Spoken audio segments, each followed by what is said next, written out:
الله وبركاته. الحمد সম্মানিত মুসল্লিয়ান কিরাম, আমরা রবিউল আউয়াল মাসে আছি বলে আফজালুল আম্বিয়া ওয়াল মুরসালিন আশরাফুল মাখলুকাত মুহাম্মদুর রাসূলুল্লাহ সাল্লাল্লাহু আলাইহি ওয়াসাল্লাম,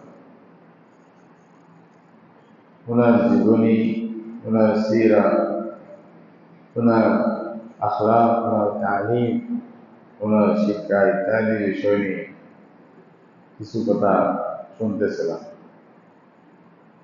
প্রত্যেক জমায় এক একটা বিষয়ে কিছু একটা আমরা আইডিয়া দেওয়ার জন্য, আমাদেরকে অন্তরকে নাড়া দেওয়ার জন্য এই যে মহান রসুল আমরা পেয়েছিলাম, ওনার হকুক আমাদের উপরে কি আছে এবং উনি আমাদের জন্য কি করেছেন, উনি কে ছিলেন, ওনার পরিচিতি ইত্যাদি বিষয়ে, যেটা সিরাতের বিভিন্ন বিষয়, এই কথাগুলো আমরা আমাদের মধ্যে বলতেছিলাম পরস্পর আলোচনার মতোই। সে প্রসঙ্গে আজকে যে বিষয়টি দুইটি কথা বলবো ইনশাআল্লাহ, এটা হলো রাসূলুল্লাহ সাল্লাল্লাহু আলাইহি ওয়াসাল্লাম মানুষ হিসাবে কেমন মানুষ ছিলেন, এটা আমাদের জানা দরকার।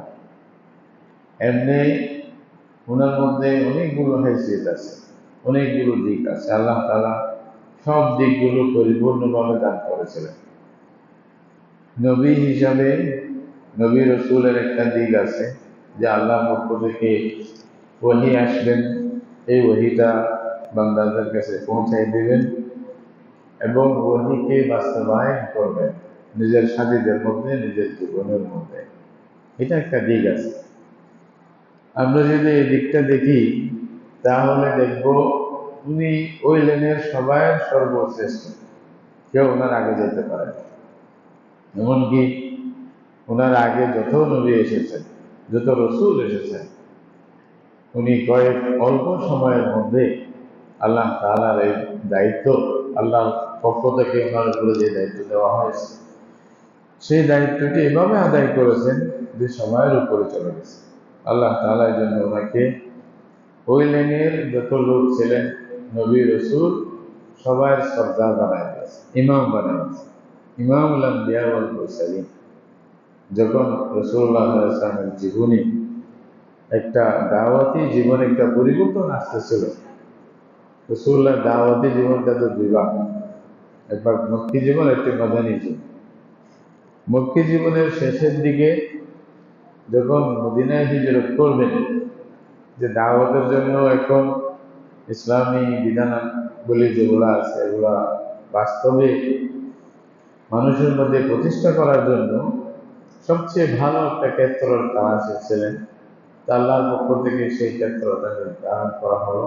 ইয়াসরিব যে জায়গা, মদিনা মুনাওয়ারা, ওটাকে নির্ধারণ করা হলো।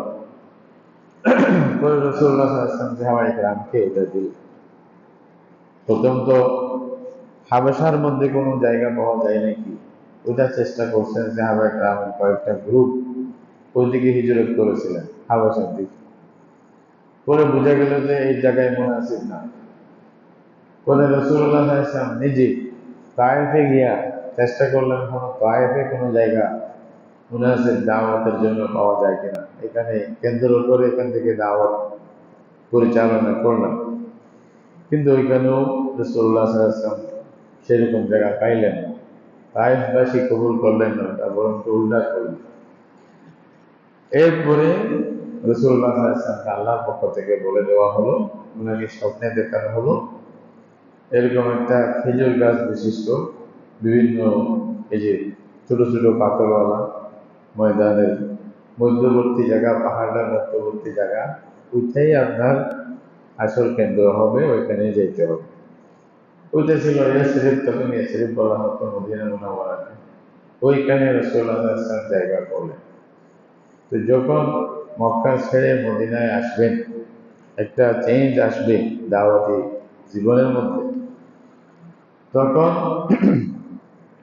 আল্লাহ তাআলার পক্ষ থেকে রাসূল করিম সাল্লাল্লাহু আলাইহি ওয়াসাল্লামকে যে একটা সম্মাননা দেওয়া হলো, যেটা আর কোনো মানুষকে, পৃথিবীর কোনো নবীকে পর্যন্ত দেওয়া হয় নাই, আল ইসরা ওয়াল মিরাজ। এটার মধ্যে দুনিয়াতেই, এই পৃথিবীতেই আল্লাহ তাআলা বাইতুল মুকদ্দাসে সমস্ত নবীদেরকে হাজির করে সমস্ত নবীদের উপরে উনি যে ইমাম, এটা আল্লাহ প্রমাণ করলেন। সমস্ত নবীদেরকে বললেন আপনারা সবাই উপস্থিত থাকেন, রাসূলুল্লাহ সাল্লাল্লাহু আলাইহি ওয়াসাল্লামকে ইমামতির জন্য হযরত জিবরাইল আলাইহিস সালাম আগে বাড়ালেন। ইয়া মুহাম্মদ তাকাদ্দাম ওয়া আম্মাল আল মুরসালিন ওয়াল আনবিয়া। আসেন, এই যে নবী রাসূলরা যারা আছে সবার জন্য ইমামত আপনি করবেন। রাসূলুল্লাহ সাল্লাল্লাহু আলাইহি ওয়াসাল্লাম এখান থেকে লকব পাইলেন ইমামুল মুরসালিন, নবীদেরও ইমাম। তাহলে উনি যে লেনে গেছেন সে লেনে সবার উপরে। রাসূলুল্লাহ সাল্লাল্লাহু আলাইহি ওয়াসাল্লাম রাষ্ট্র পরিচালনা করছেন। রাষ্ট্র পরিচালনার ক্ষেত্রে যে সমস্ত মূলনীতি, একটা রাষ্ট্রনায়ক হিসাবে যে সমস্ত গুণের দরকার, আমরা সিরাতের কিতাব পড়লে ওইখানে পাবো যে এর চেয়ে সফল রাষ্ট্রনায়ক এত অল্প সময়ে এত সুন্দরভাবে এত ন্যায় নীতির সাথে, ন্যায় নিষ্ঠার সাথে সব কাজ করতে পারে, সবার যেগুলো প্রয়োজনীয় প্রাপ্য ওগুলা পৌঁছাতে পারে, সেরকম বিধিবিধান দেওয়ার মতো লোক পৃথিবীতে আর কেউ নেই।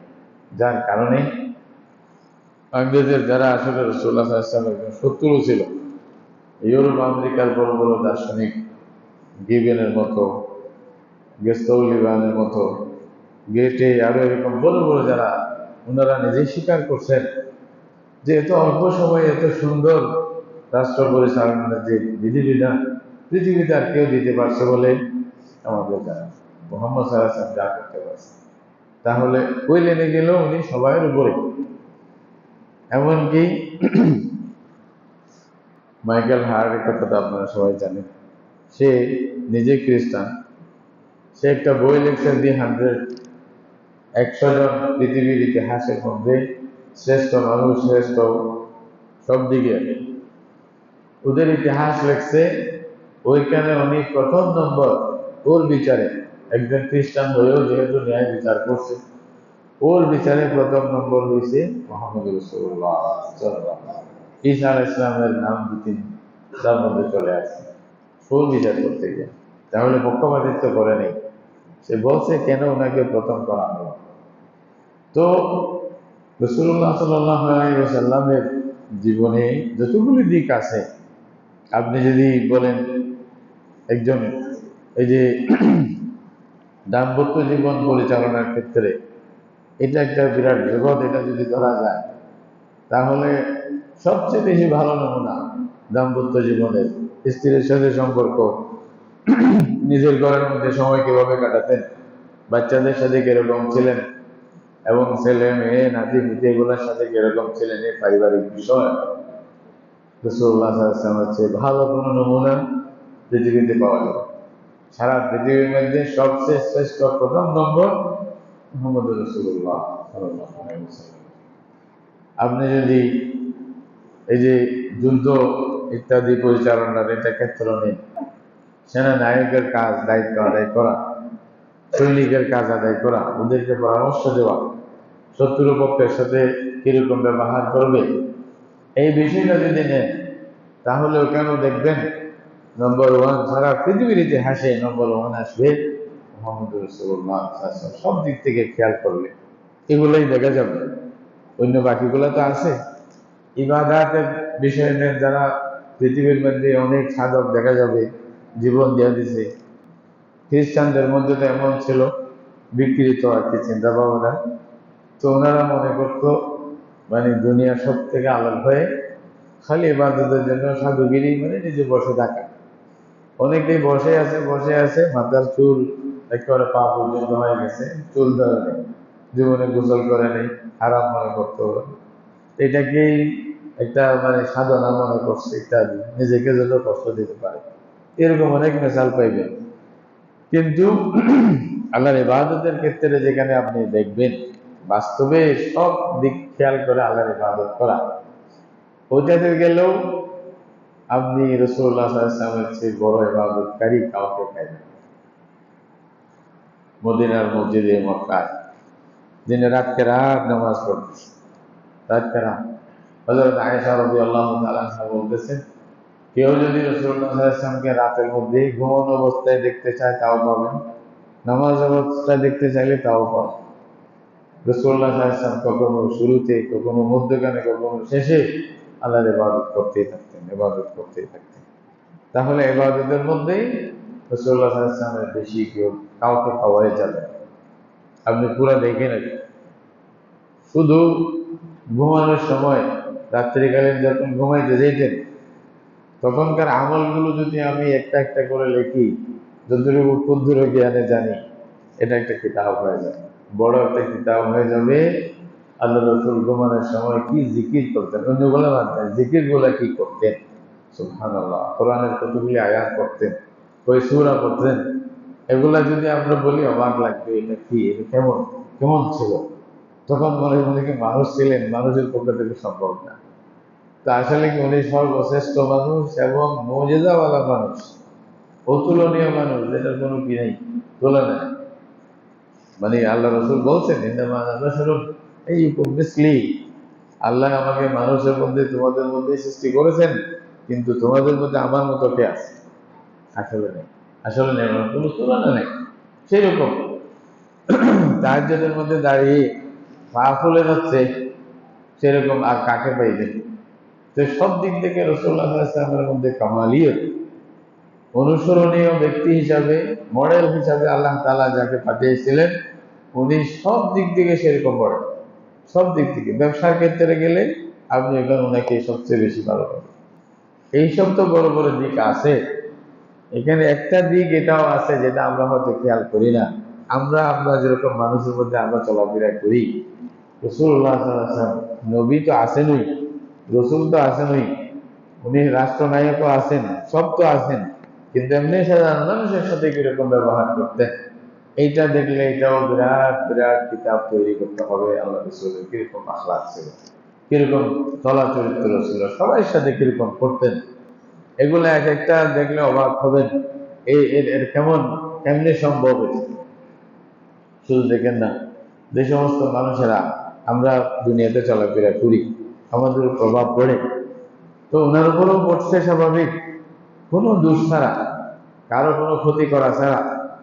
কেউ যদি, সবাই মিলে যদি ওনার বিরুদ্ধে চলে, কোনো দোষ করে নেই, শুধুমাত্র উনি ওনার চিন্তাটা, আল্লাহ প্রদত্ত যেটা বিধান ছিল, আল্লাহর পক্ষ থেকে যেটা আদেশ ছিল, ওটা মানুষের কাছে পৌঁছাইছেন, তাবলীগ, এটা দাওয়াত দিয়েছেন মানুষকে, যে ভাই তাওহীদের দাওয়াত দিয়েছেন, আসল বাস্তব যেটা, যে ন্যায়ের পথে আসো, আল্লাহর সাথে ন্যায় করো, যে আল্লাহ তোমাকে বানাইছে, তোমার সবকিছু বানাইছে, তোমার বাপদাদাকে বানাইছে, তোমার পরের গুলাকেও বানাবে, তোমাদেরকে দিচ্ছে, এখনো দিচ্ছে, এবং অন্যায় করতেছো তারপরেও দিচ্ছে, সে আল্লাহর সাথে ন্যায় করো, শিরিক করিও না, এটা বলে জুলুম, এটা অন্যায়, এটা বাদ দাও, তৌহিদের মধ্যে আসো, এক আল্লাহকে মানো, ওনার কথায় সবকিছু চলবে, তাহলে দেখবে তুমিও শান্তি পাবে, অন্য কেউ শান্তি পাবে।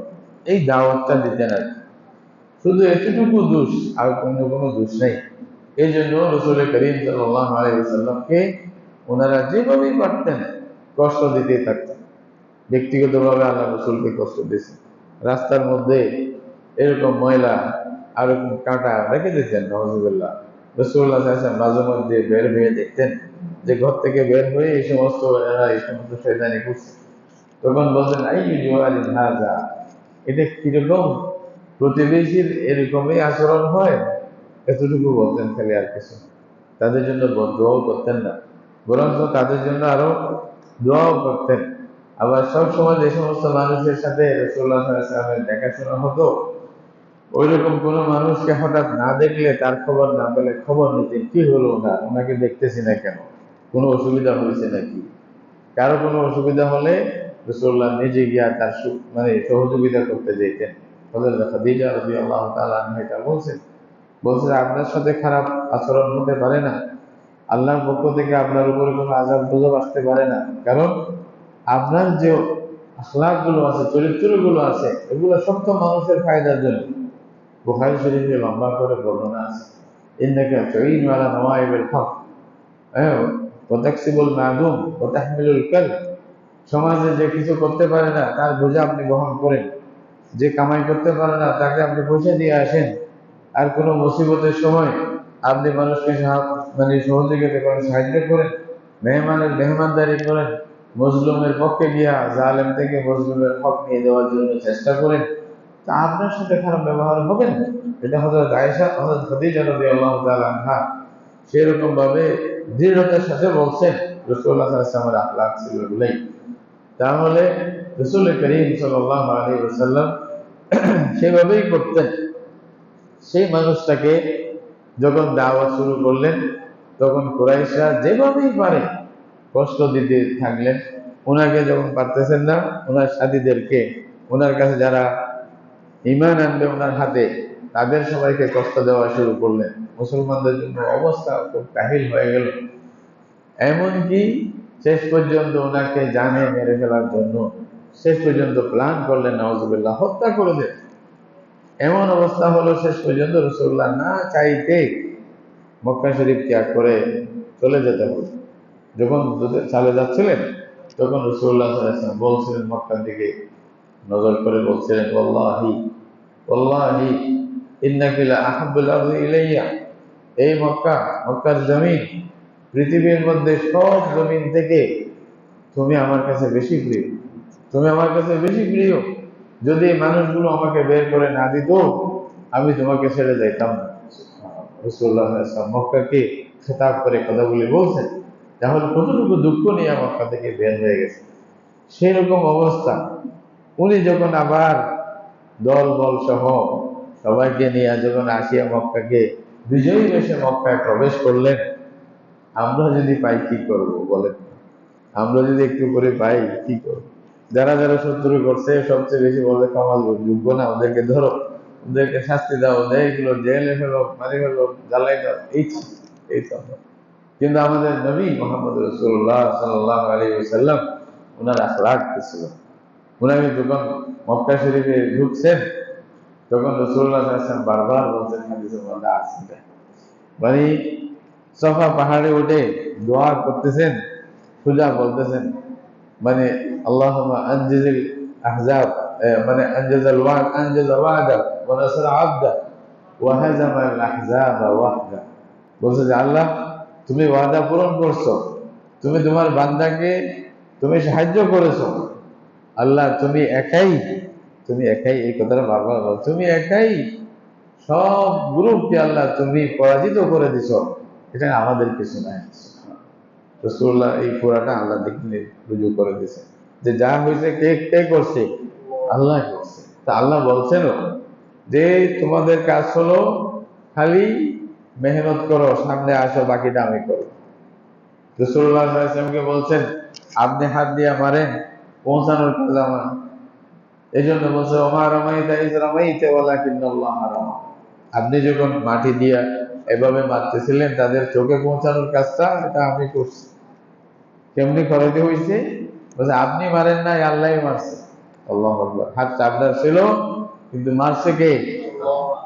তো আমাদের কাজ তো ওইটাই। আল্লাহ তাআলা বলছেন, তোমরা চেষ্টা করো, তোমরা চেষ্টা করার জন্য আগে আসবে, বাকিটা আমি করব। তোমাদের ওই হিম্মতটা দেখাইতে হচ্ছে, এটা যুগে যুগে দেখেছি আল্লাহ তাআলা যে কতগুলি ছোট বাচ্চাদের মাধ্যমে আমাদের কত বড় নিয়ামত দেওয়া দিচ্ছে।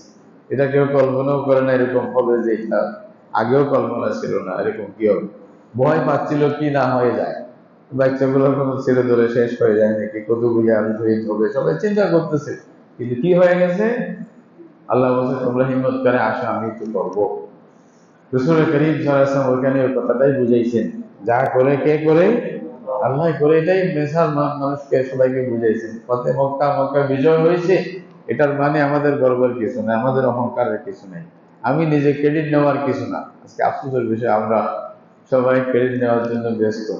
বলছে না আমি করছিলাম, আমি করছিলাম, ও করছিল। আরে বেটা, আল্লাহ করছে, আল্লাহ করছে, সবাই আমরা ছিলাম আলহামদুলিল্লাহ, যদি কিছু করতে পারে আলহামদুলিল্লাহ। তো তখন যখন রাসূলুল্লাহ সাল্লাল্লাহু আলাইহি ওয়াসাল্লাম জিজ্ঞাসা করছে কাফেররা যখন ভয়ে থরথর কাঁপতেছে যে আমাদের শেষ আজকে, আমরা ওনাকে হত্যা করতে চাইছিলাম, উনি আমাদের কি বাঁচাবে নাকি, জান ভিক্ষা দিবে নাকি? তখন রাসূলুল্লাহ সাল্লাল্লাহু আলাইহি ওয়াসাল্লাম সবাইকে ডাকিয়ে বলছে, প্রথম আগে বলছে যে অমুক জায়গায় ঢুকবে তাকে কিচ্ছু করা হবে না, যে ঘরের দরজা বন্ধ করে ফেলবে তার উপরে আঘাত করা হবে না, এভাবে অপশন দিয়ে দিছে, সবগুলো ঘোষণা করে দিছে। এরপরেও যারা ছিল মেইন মেইন বড় বড় লিডার গ্রুপ যেগুলো আছে, ওগুলো যখন সামনে আসছে তখন রাসূলুল্লাহ সাল্লাল্লাহু আলাইহি ওয়াসাল্লাম জিজ্ঞাসা করলেন, তোমরা কি মনে করো আজকে আমি তোমাদের ব্যাপারে কি বলবো? বলছে যে, তখন বলতেছে হ্যাঁ আপনি তো খুব ভালো লোক। তো আবার নতুন এগুলো শুরু করছে রাসূলুল্লাহ থেকে কিছু মানে করুণা নেওয়ার জন্য আর কি। বলছে আপনি তো ভালো লোক, আপনার বাপ দাদা ভালো ভালো, আপনার থেকে আমরা খাইর আর আশা করি। তখন রাসূলুল্লাহ সাল্লাল্লাহু আলাইহি ওয়াসাল্লাম বলছেন, হযরত ইউসুফ আলাইহিস সালাম নিজের ভাইদের জন্য যা বলেছিল আজকে আমিও তোমাদের জন্য তাই বলবো, লা তাসরিবা আলাইকুমুল ইয়াউম, তোমাদের থেকে প্রতিশোধ নেওয়া হবে না, আনতুমুত তুলাকা, ইযহাবু, যাও তোমাদের ছেড়ে দেওয়া। সুবহানাল্লাহ, সুবহানাল্লাহ। এরকম রাসূলুল্লাহ সাল্লাল্লাহু আলাইহি ওয়াসাল্লাম কিভাবে মানুষের সাথে ব্যবহার করতেন, যিনি হত্যা করতে চাচ্ছে তাকে ক্ষমা করে দিচ্ছে, অনায়াসে ক্ষমা করে দেন। মক্কা বিজয়ের ঘটনাটা রক্তাক্ত কিচ্ছু হয় নাই, অথচ ইতিহাসের, পৃথিবীর ইতিহাসের মধ্যে ওইটাই সবচেয়ে বেশি রক্তাক্ত যুদ্ধ হওয়ার কথা ছিল, কিন্তু রাসূলুল্লাহ সাল্লাল্লাহু আলাইহি ওয়াসাল্লাম বলেন না, যাও তোমাদেরকে আমি ক্ষমা করে দেব। তো সেরকম ভাবে একজন সাধারণ গুলা দেখে, হাওয়াযিনের এই যে নাজদের মধ্যে একটা যুদ্ধ ছিল, হাওয়াযিনের যুদ্ধ থেকে আল্লাহ রাসূল যাচ্ছিল, তো সাহাবায়ে কেরাম এদিক সেদিক সবাই একটু ছুটেছে, যে দুটি যুদ্ধ দুজন করে গ্রুপ করে কথাবার্তা বলছে, যে আরাম করতেছে। রাসূলুল্লাহ সাল্লাল্লাহু আলাইহি ওয়াসাল্লাম তলোয়ার একটা গাছের মধ্যে লটকে গাছের নিচে আরাম করতেছেন, একটু ঘুমাইতেছিলেন। পাশে কেউ ছিলেন না, আল্লাহ রাসূল আরাম করতেছে, ওরা ওদিকে আশেপাশে আছে। এই ফাঁকে এক কাফের সে সুযোগ পেয়ে সোজা কোন রকম ভাবে রাসূলুল্লাহ সাল্লাল্লাহু আলাইহি ওয়াসাল্লামের কাছে চলে আসছে, এবং রাসূলুল্লাহ সাল্লাল্লাহু আলাইহি ওয়াসাল্লামের তলোয়ারটা হাতে নিয়ে তলোয়ার খুলে রাসূলুল্লাহকে ডাক দিচ্ছে, বলছে ইয়া মুহাম্মদ। আল্লাহ রাসূল উঠছে, উঠে দেখে যে আরে এখন মাথার উপরে তলোয়ার এই কাফেরের হাতে। এখন সে রাসূলুল্লাহকে বলতেছে, মাইয়ামনাউকা মিন্নি, আপনাকে, আমাকে আজকে আমার হাত থেকে আপনাকে কে বাঁচাবে? মাইয়ামনাউকা মিন্নি, আপনাকে বাঁচানোর মতো কে আছে? তো রাসূলুল্লাহ সাল্লাল্লাহু আলাইহি ওয়াসাল্লাম বিচলিত না হয়ে, আল্লাহর নবী রহমাতুল লিল আলামিন, আল্লাহ আপনি তো জানেন কি হবে ইনশাআল্লাহ। তো রাসূলুল্লাহ বলছে, আল্লাহ, কে বাঁচাবে? বলছে আল্লাহ বাঁচাবে। তো আল্লাহ বাঁচাবে শব্দ শুনে তার হাত থেকে তলোয়ারটা ঝরে পড়ে গেছে, কাঁপতেছে। তখন রাসূলুল্লাহ সাল্লাল্লাহু আলাইহি ওয়াসাল্লাম তলোয়ার নিয়েছে আবার। তখন রাসূলুল্লাহ সাল্লাল্লাহু আলাইহি ওয়াসাল্লাম তলোয়ার নিয়ে তাকে বললেন, যে তার দিকে তলোয়ার তাক করে বললেন, ভাই এমনি ওকামেননি, সেম কথা পাল্টে গেছে। বলছে এখন তোমাকে আমার হাত থেকে কে বাঁচাবে? সে কাকুতি মিনতি শুরু করছে, বলছে আপনি ভালো মানুষ, আপনি এরকম, এই যে কিছুক্ষণ আগে হত্যা করতে চাইছিল, বলছে আপনি ভালো মানুষ, আপনি তো খারাপ না, আপনি তো এই, আপনি তো সেই। রাসূলুল্লাহ সাল্লাল্লাহু আলাইহি ওয়াসাল্লাম তাকে ছেড়ে দিয়েছে। তারপরে সাহাবায়ে কেরামকে ডাকিয়া বললেন, যে কখনো এরকম শত্রু এলাকার মধ্যে যদি থাকো, বিচ্ছিন্ন হয়ে একে অপর থেকে বিচ্ছিন্ন হয়ে থাকবা না, কাছাকাছি থাকবা, যেন এরকম কেউ সুযোগ না পেয়ে যায়। বলতেছিলাম রাসূলুল্লাহ সাল্লাল্লাহু আলাইহি ওয়াসাল্লামের সাথে উনি একজন সাধারণ মানুষ হিসেবে যে মুআমালা করতেন, এগুলো চিন্তা করলে আসল মানবতা কি, এটা রাসূলুল্লাহ সাল্লাল্লাহু আলাইহি ওয়াসাল্লামের জীবন থেকে আমরা আসলে শিখতে পারি। ওটা তো আছেই, রাসূল হিসাবে কি করতেন, আল্লাহর বান্দা হিসাবে কি করতেন, এগুলো তো আছে, এগুলো তো অকল্পনীয়। তো মানুষ হিসাবে কি করতেন, নিজের স্ত্রীর সাথে কিরকম থাকতেন, নিজের বাচ্চাদের সাথে কিরকম থাকতেন, এগুলো আবার একজন আরাবি, এই যে বেদুইন, ওনার পয়সার দরকার, রাসূলুল্লাহ সাল্লাল্লাহু আলাইহি ওয়াসাল্লাম কোথাও যাচ্ছিলেন সাহাবায়ে কেরামের সাথে, শরীর মোবারক একটা চাদর ছিল, চাদরটা এভাবে ফেসাইছেন, ওই চাদরের যেটা কেনারা ছিল, যেমন নাকি আমরা এরকম বুটি বুটি দিয়া একটু মোটা করে রাখছি, তো কর্নার যেটা ছিল ওটা একটা মানে মোটা কোন একটা সেলাই টেলাই অথবা বুটি দিয়া সুন্দর করে রাখছি। ওই লোকটা এসে পিছন থেকে রাসূলুল্লাহ সাল্লাল্লাহু আলাইহি ওয়াসাল্লামের চাদর থেকে দেশে টান, এরকম জোরে টান দিছে, মুসলিম শরীফের কোন কোন রওয়ায়াতের মধ্যে স্পষ্টভাবে আছে যে রাসূলুল্লাহ নিজের ওই যেখানে দাঁড়াইছিলেন ওখান থেকে সরে ওর সিনার মধ্যে গিয়া পড়ছে, এভাবে টান দিছে। প্রথমত খেয়াল করা, আগে থেকে খেয়াল করলে না, নিজে একটা অবস্থা নিয়ে রাখতাম। তো রসুল্লাহ ফিরে দেখছে কি হয়েছে, তখন দেখছে এত জোরে টান দিয়েছে যে এটা আল্লাহ রসুলের শরীর মোবারক তো কেমন সুন্দর ছিল, এটা বর্ণনা তো অন্য বিষয়। এটা পৃথিবীতে এরকম সুন্দর তার কেউ ছিল না। আল্লাহ তাআলা যদিও বা হযরতে ইউসুফ আলাইহিস সালামকে অর্ধেক সৌন্দর্য দিয়েছিলেন, কিন্তু রাসূলুল্লাহ সাল্লাল্লাহু আলাইহি ওয়াসাল্লামের সৌন্দর্য তার চেয়ে ভিন্ন। এটা ভিন্ন জিনিস, এটার কোনো তুলনা কেউ দিতে পারবে না। এটা শরীর মুবারক কত সুন্দর ফর্সা, মানে ওইখানে টান পড়ছে যেখানে পুরা লাল হয়ে গেছে। স্বাভাবিক একটা দাগ লাগলে এটা তো লাল হয়ে যাবে। তো মানে এমন জোরে টান দিয়েছে যে চাদর রাসূলুল্লাহ সাল্লাল্লাহু আলাইহি ওয়াসাল্লামের মানে শরীর মুবারক গর্দানের পাশ দিয়ে লাল হয়ে গেছে, কষ্ট হয়েছে। তারপরে বলতেছে ইয়া মোহাম্মদ আতিনি মিন মালিল্লাহিল্লাযী আতাকুম, সে টান দিয়েই বলতেছে মোহাম্মদ আমাকে পয়সা দেন, কিছু আমার পয়সার দরকার। ভিক্ষা করতেছে কিরকম করে, অবাক লাগে। আমাদের কাউকে যদি এরকম বড় লোক যারা আছেন, আল্লাহ সবাইকে তৌফিক দাও, অনেককে ভালো চিনি আলহামদুলিল্লাহ, তো ওদেরকে যদি বলছে "এই বাবা আমাকে বুঝা দাও", এরকম যদি বলে তো একটা তাম্পন দিবে না, রাগ লাগবে না? আরে বেটা ভিক্ষা করবি এভাবে নাকি? রাসূলুল্লাহ সাল্লাল্লাহু আলাইহি ওয়াসাল্লাম যখন এটা দেখছে তার অবস্থা, ওই কষ্ট ভুলে গিয়ে তার প্রতি মুচকি হেসে তাকে বললেন কি দরকার বলো। সুবহানাল্লাহ। আল্লাহ ফাযাহিকা রাসূলুল্লাহ সাল্লাল্লাহু আলাইহি ওয়াসাল্লাম, হাসিয়া বলতেছেন আরে ভাই কি কি দরকার তোমার, বস আমাকে পয়সা দেন, ওই ভিক্ষা করবে আর কিছু না। রাসূলুল্লাহ থেকে দিচ্ছে, বলছে যে নিয়ে যাও। এটা হলো রাসূলুল্লাহ সাল্লাল্লাহু আলাইহি ওয়াসাল্লাম। আমরা আসলে কি করি, একটু একটু সিটের মধ্যে যেখানে বসবো এদিক সেদিক করলে তাকে ওখানে মেরে ফেলতে চাই, এই যে বেটা তোমার এই অধিকার, তোমার এই সাহস, আমার পাশে বসতো, এরকম করে বসতো, এই সেই। আমরা যে সেই নবীর উম্মত, নবী থেকে কি শিখলাম তাই? আল্লাহ রাসূল সাল্লাল্লাহু আলাইহি ওয়াসাল্লাম মানবতা কি শিক্ষা দিলেন, আমরা কি শিখলাম?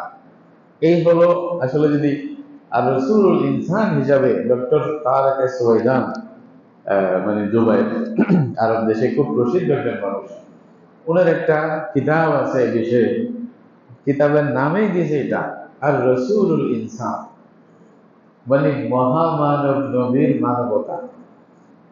এই মহামানব নবীর মানবতা কি ছিল আমাদেরকে অক্ষরে অক্ষরে দেখা দরকার, বোঝা দরকার, চিন্তা করা দরকার, কার কি অধিকার।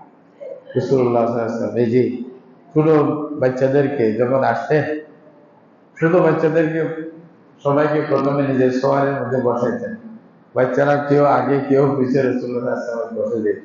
ওখানে শুধু হাসান হুসাইন বলে কথা নেই, হাসান হুসাইন রাদিয়াল্লাহু তাআলা আনহুমা, ওনারা তো ছিলেন ওই রাসূলের নজরের ফুল, ছিলেন জান্নাতের ফুল, আল্লাহ রাসূল বলছেন ওদের কথা। এবং ওদের সাথে আরো অন্যান্য বাচ্চারা পরিবারের বা ওই গ্রামের সবাই আসতো, চতুর্পাশে ধরতো রাসূলুল্লাহ সাল্লাল্লাহু আলাইহি ওয়াসাল্লাম, ওদের পাশে বসে ওদেরকে নিয়ে তারপরে সবাইকে বলতে যাওয়ার সামনে যাও, মানে ঘোড়া অথবা উট যেটা ছিল। রাসূলুল্লাহ সাল্লাল্লাহু আলাইহি ওয়াসাল্লাম কোথাও সফর থেকে আসলে বাচ্চারা দৌড় দিয়ে যেত সালাম করে যাওয়ার সময়। এমনকি মদিনা শরীফে যদি কারো কোনো একটা ক্ষেত নতুন ভাবে ক্ষেতের মধ্যে ফসল হয়েছে, কোন একটা ক্ষেত মানে মজবুত, রসুল্লাহর কাছে কিছু হাদিয়ে আনছে, একটা ফসল আনছে, কেউ একটা পেঁপে কথার কথা এরকম কিছু নিয়ে আসছে, রসুল্লাহ সাল্লাল্লাহু আলাইহি ওয়াসাল্লাম কাটার পরে প্রথম বাচ্চাদেরকে ডাকে ওদেরকে দিতেন, বরকতের দোয়া করে বাচ্চাদের দেয়, সবাই আসো, তারপর ওদেরকে দিয়ে দিত, ওরা খাইতো আরাম করে।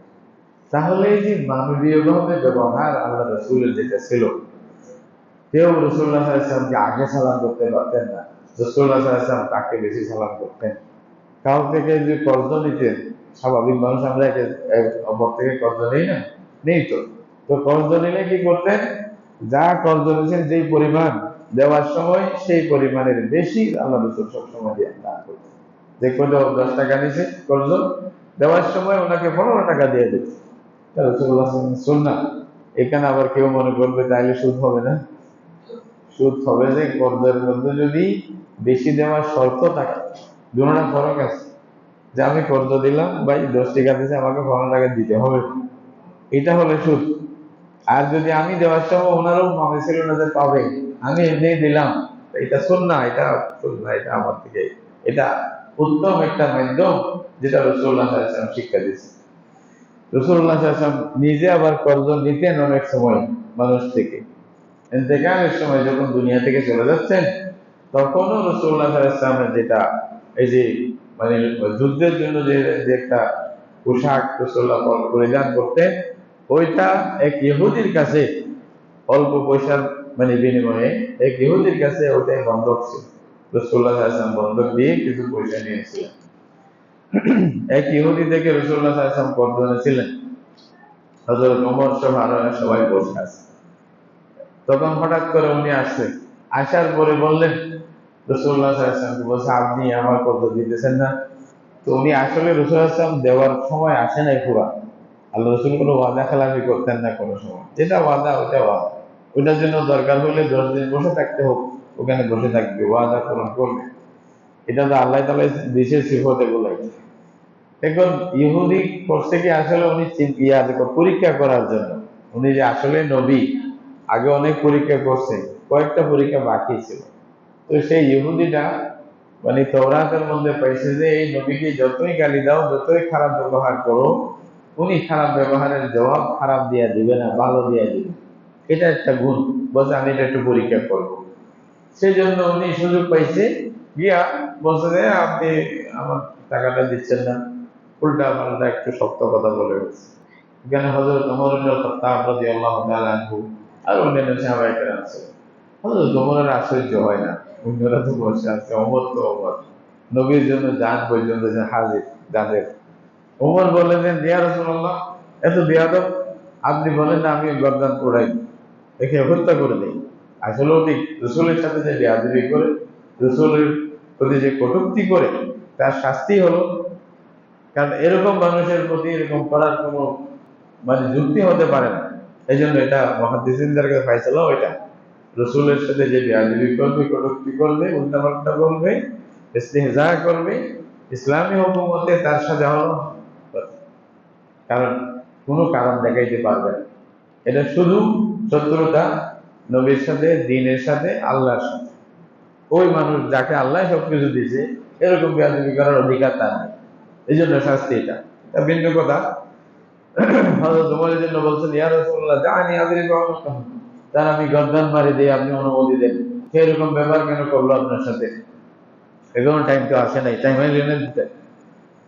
তো রাসূলুল্লাহ সাল্লাল্লাহু আলাইহি ওয়াসাল্লাম এইখানে আমাদের নেওয়ার বিষয় যেটা, হযরত ওমরকে বললেন, ওমর আমি তোমার থেকে এটা আশা করিনি। ওমরকে বলতেছে, ওমর তুমি যে কথাটা বললাম, আমি তোমার থেকে এটা আশা করিনি। ওমরকে শিক্ষা দিচ্ছে। বলছে ওমর দেখো, ইন্না লিসাহিবিল হাক্কি মাকালান, যে হক পাবে সে দুই একটা কথা বলতে পারে, এটা বেশি আশ্চর্যের কিছু না। আর সে আমার থেকে হক পাবে, তো তার একটু রাগ লাগছে, আমাকে বলছে, তাতে কি হয়েছে, তুমি ওকে মেরে ফেলবো? তাইলে ওমর তোমার তো যেটা করার দরকার ছিল সেটা হলো কি, তুমি তাকে বলতা, এই যে ইহুদিকে বলতা যে ভাই তুমি হক পাবে, হকটা সুন্দরভাবে চাও। এটা কি ভাষা ব্যবহার করতেছো, সদর বদর ভাষা, তুমি পাবে ঠিক আছে, চাওয়ার জন্য একটা নিয়ম আছে তো, মানবতা নাই ওখানেও তো মানবতা আছে, ওই ইনসান এটা বুঝেছে, বলছে একটা মানবতা আছে, ওটা সেভাবে চাও।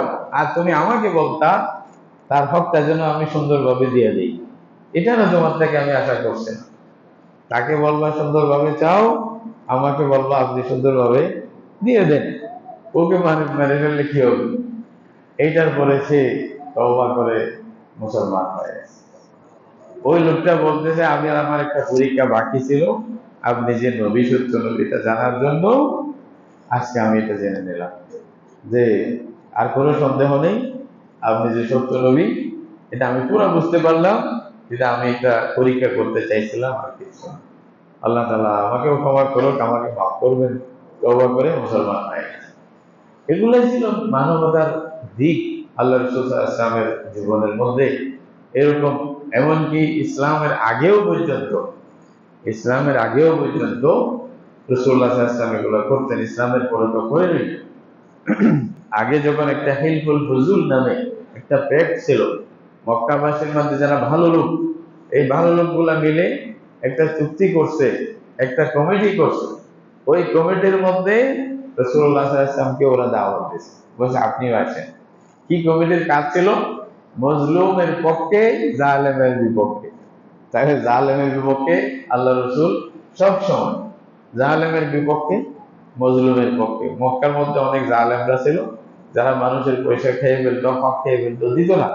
যারা বলছে আমরা সবাই মিলে মজলুমের হক আদায় করার জন্য চেষ্টা করবো, এটাতে আমরা সবাই একমত। সবাই একমত আছি কিনা? একমত। হিলফুল ফজুলের একটা সদস্য ছিলেন রাসূল করিম সাল্লাল্লাহু আলাইহি ওয়াসাল্লাম, যে নবুয়তের আগের কথা। মদিনা শরীফে যাওয়ার পরে রাসূলুল্লাহ সাল্লাল্লাহু আলাইহি ওয়াসাল্লাম বলবেন, আজকেও যদি আমাকে কেউ এরকম কোনো চুক্তির জন্য, কোনো কমিটির জন্য দাওয়াত দেয়, আজকেও আমি লাব্বাইক বলবো। জালেমের বিপক্ষে, বিরুদ্ধে, মজলুমের পক্ষে। এটা রাসূলুল্লাহ সাল্লাল্লাহু আলাইহি ওয়াসাল্লামের কাজ ছিল। নবুয়তের পরে এক সময় এক মজলুম মদিনা মক্কার মধ্যে, সে টাকা পায় না, আবু জেহেল টাকা দিচ্ছে না। তখন ওই কাফেররা কতগুলি আছে না, সে যখন কাফেরদেরকে, লিডারদেরকে বুঝেছে, বলছে যে আবু জাহেল এরকম করতেছে, আমার পয়সাটা নিয়ে আমার হকটা দিচ্ছে না। তো ওনারা তো আবু জাহেলের সামনে কথা বলার সাহস নেই, সে বড় লিডার, সবাই কি বলবে। তো ওনারা মশকরা করে, ঢং করে বলছে আর কি, নওয়াজুবিল্লাহ। তো রাসূলুল্লাহ সাল্লাল্লাহু আলাইহি ওয়াসাল্লামকে দেখাই দিছে ওই লোকটাকে বলছে, তুমি এক কাজ করো, ওই যে ওনার কাছে গিয়া বলো আবু জাহেল থেকে পয়সাটা দিয়ে দিতে। তো ওনারা বলছে একটা মস্কারা করি আর একটা দম করি, কি করে দেখি, নাউজুবিল্লাহ। তো ওই লোকটা সোজা গিয়েছে রাসূলুল্লাহ সাল্লাল্লাহু আলাইহি ওয়াসাল্লামের কাছে। রাসূলুল্লাহ সাল্লাল্লাহু আলাইহি ওয়াসাল্লাম বলছে, তোমার হক দিচ্ছে না? বলছে, হ্যাঁ দিচ্ছে না, আপনি একটু আমাকে সহযোগিতা করেন। সুবহানাল্লাহ। রাসূলুল্লাহ সাল্লাল্লাহু আলাইহি ওয়াসাল্লাম ওর সাথে গেছে। আবু জাহালের কাছে গিয়া বলে যে, এই চাচা, এর হক দিচ্ছে না কেন, এর হক দিয়ে দাও। ওরা ওদিকে হাসতেছে, কারা? অন্যান্য লিডার যারা ছিল, ওরা ওদের কাছে আমাদের দেখবো আজকে কি হয়। ওরা মনে করছে আবু জাহালের সামনে কি বলবে। ওরা দেখে যে আবু জাহাল নিজে গিয়া পয়সা নিয়ে আসিয়া ওকে দিয়ে দিচ্ছে রাসূলুল্লাহর সামনে, এবং ও হক নিয়ে রাসূলুল্লাহ সাল্লাল্লাহু আলাইহি ওয়াসাল্লাম আবু জাহাল থেকে নিয়ে ওর হক দিয়ে ওকে বলছে তুমি যাও। ওরা তো অবাক, অন্যান্য যারা মানে ইয়া ছিল, লিডাররা ছিল, বলছে এই কাজ কেমনে হলো? আবু জাহাল আমাদের একটা বলে, তাইলে বাইফুদের সাথে আরেকটা করে নাকি? তখন আবু জাহালকে দোষ দেয়, বলছে যে এই তুমি বলে কি করছো, আপনি না মোহাম্মদের কথা দিয়ে কেমনে দিয়ে দিলেন? তা আবু জাহাল বলছে, আরে বেটা, আমার কি মুসিবত ছিল তোমরা জানো নাকি? বলছে যে যখন মোহাম্মদ বলতেছিল দিয়ে দাও, তখন আমার দুই পাশে দেখলাম যে সেই মহান মাহমুদ আমাকে সিবিয়ে খেয়ে ফেলবো যদি আমি না দিই। আল্লাহ, এটা আল্লাহ মুজিজা দিলেন, রাসূলুল্লাহ সাল্লাল্লাহু আলাইহি ওয়াসাল্লাম মুজিজা ছিল। বলছে আমি দেখলাম যে মোহাম্মদ যখন বলতেছিল যে দিয়ে দাও, আমি যদি না দিতাম, আমার দুই পাশে যেটা যে আমি তোর দেখছি যে অবস্থা, আমাকে তো ফিসে শেষ করে দিত। সেজন্য আমি তাড়াতাড়ি দিয়ে দিছি। ওরা কারা ছিল আমি জানি না। এটা হলো রাসূলুল্লাহ সাল্লাল্লাহু আলাইহি ওয়াসাল্লামের মুজিজা ছিল। তা আল্লাহ রসুল সেভাবে মানুষের সহযোগিতা, মানুষের পক্ষে থাকা, মানুষের সাথে ভালো ব্যবহার, এমনকি নবী এই জন্য নিজের জুতা ছিলানোকে উনি আয় মনে করতেন না। নিজের ঘরের মধ্যে দুধ দোহাইতেন। হযরত আয়েশা রাদিয়াল্লাহু তাআলা আনহা আর উম্মাহাতুল মুমিনিন, ওদের সাথে অনেক সময় ঘরের কাজের মধ্যে হাত বাড়াইতেন, নিজে ওরা খানা রান্না করতেছে, নিজে সহযোগিতা করতেন। এগুলা শুনলে কেমন লাগে? আমাদের যারা গৃহনীরা, আমরা যারা দেখি, যারা শুনি, ওরে বা তাদের তো 10-20 জন ছাগল বাকরের অভাব থাকে না, নিজে কিছু করতে পারবে না। ইল্লা মাশাআল্লাহ, আল্লাহ তাআলা যাদেরকে দ্বীন দিছে, যাদেরকে নামাজ পড়ার তৌফিক দিবে, যাদেরকে মানে কোরআন এবং দ্বীনি কথাবার্তা শিকার, আল্লাহর বান্দাদের কথা শোনার তৌফিক আল্লাহ যাদেরকে দিয়েছেন, সবাইকে আল্লাহ তৌফিক দিক। তাদের কথা ভিন্ন, কিন্তু অন্যদেরকে আমরা শুনতেছেন না, দেখতেছেন না কি অবস্থা, দু একটা পয়সা পাইছে আসমার উঠে গেছে, এরকম। কিন্তু রাসূল করিম সাল্লাল্লাহু আলাইহি ওয়াসাল্লাম তো মহান হওয়ার পরেও নিজের কাজ নিজে করতেন।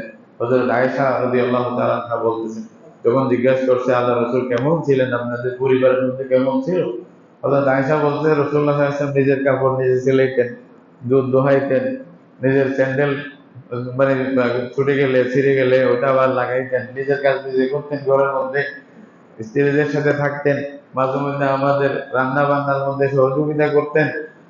যখন আজান হতো তখন কান্নাহু লা ইয়ারিফুনা, সুবহানাল্লাহ, আজান হলে মনে হতো উনি তো আমাদেরকে চিনেন না, রাসূল আমাদেরকে যেন চেনেনই না এখন, এরকম হলো। মানে সোজা তাড়াতাড়ি কোথায় মসজিদে চলে যাই। এখন আমরা তো অন্য সময় না চিনলেও আজান হইলে চিনি উল্টা, ঠিক না? আজান হইলে সব ঘরে চিন্তা ভাবনা এসে, তো সব উল্টা। রাসূল করিম সাল্লাল্লাহু আলাইহি ওয়াসাল্লামের আসলে জীবনের যতগুলি দিক, কোনোটা দিক বলে শেষ করা যাবে না। তবে আমাদেরকে ওখান থেকে নসিহা, ওখান থেকে নমুনা হিসেবে যেটা আমাদের জীবনের নেওয়া দরকার, এটা আমরা নেওয়ার চেষ্টা করি। যে যতটুকু নিতে পারবো ততটুকু আমাদের উপকার হবে। জীবন থেকে জীবন বানানো সহজ, কি বলেন ঠিক না? জীবন থেকে একটা থিওরি যদি দিতাম কোনো নমুনা ছাড়া, একটা এমনি থিওরি আমাকে ঘুরাইতেছি, বুঝতে না কেমনে করবো। একটা যদি বাস্তব একটা অবস্থা দিই, এটা মানে থিওরি না, প্র্যাকটিক্যাল একটা জিনিস দেখেন, তো এটা আমাদের জন্য করা একেবারে দুঃসহ কিছু না, অসম্ভব কিছু না।